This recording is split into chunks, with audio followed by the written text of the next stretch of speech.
राधे राधे। हरे कृष्णा। देवशेनी पद्मा एकादशी आषाढ़ शुक्ल पक्ष की हार्दिक शुभकामनाएं। आषाढ़ शुक्ल पक्ष देवशेनी पद्मा एकादशी के बारे में आइए विस्तार पूर्वक जानते हैं।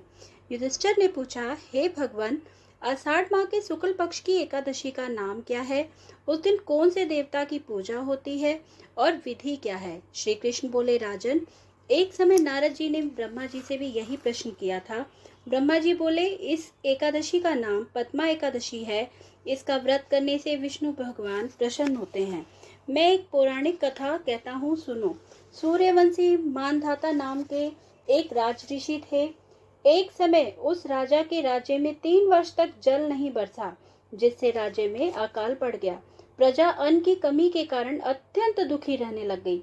एक दिन प्रजा राजा के पास जाकर प्रार्थना करने लगी, राजन, समस्त विश्व की सृष्टि का मुख्य कारण वर्षा है। इस वर्षा के अभाव से राज्य में अकाल पड़ गया है और अकाल से प्रजा मर रही है।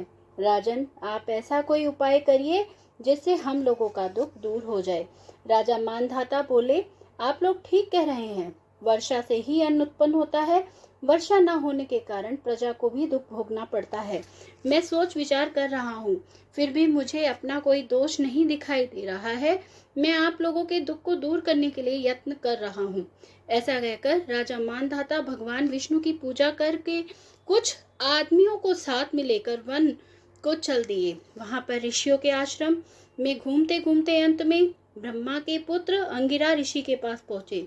ऋषि ने पूछा, राजन, आप कुशल पूर्वक तो हैं, आप इस स्थान पर कैसे आए? राजन बोले, महर्षि, मेरे राज्य में 3 वर्ष से वर्षा नहीं हो रही, इससे अकाल पड़ गया है और प्रजा कष्ट भोग रही है। प्रजा के कष्ट को दूर करने के लिए कोई उपाय बताएं। ऋषि बोले, राजन, यह सतयुग सब युगों में श्रेष्ठ है। इसमें धर्म के 4 चरण सम्मिलित हैं, अर्थात इस युग में धर्म की सबसे अधिक उन्नति होती है। इस युग में ब्राह्मणों का तपस्या करना, वेद पढ़ना ही मुख्य अधिकार है। परंतु आपके राज्य में एक शूद्र इस युग में तपस्या कर रहा है। इस दोष के कारण आपके राज्य में वर्षा नहीं हो रही है। यदि आप प्रजा का भला चाहते हैं तो शूद्र को मार दें। राजन बोले, मुनीश्वर, मैं उस निरपराध तपस्या करने वाले शूद्र को नहीं मार सकता हूँ। आप इस दोष से छूटने का कोई अन्य उपाय बताएं। ऋषि बोले, राजन, यदि आप ऐसा ही चाहते हैं तो आषाढ़ माह के शुक्ल पक्ष की पद्मा नाम की एकादशी का विधि पूर्वक व्रत करें। इसके व्रत के प्रभाव से आपके राज्य में वर्षा होगी और प्रजा सुख पाएगी, क्योंकि इस एकादशी का व्रत सब सिद्धियों को देने वाला है। यह समस्त उपद्रव को शांत करने वाला है। इस एकादशी का व्रत आप अपनी प्रजा व सेवक मंत्रियों सहित रखें। मुनि के वचनों को सुनकर राजा अपने नगर को वापस आए और उन्होंने विधि पूर्वक पद्मा एकादशी का व्रत किया।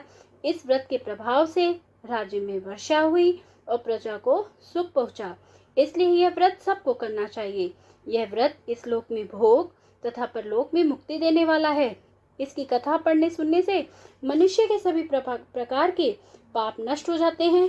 इस एकादशी को देवशेनी एकादशी भी कहते हैं। इस व्रत को करने से विष्णु भगवान प्रसन्न होते हैं। अतः मोक्ष की प्राप्ति के लिए मनुष्य को यह व्रत करना चाहिए।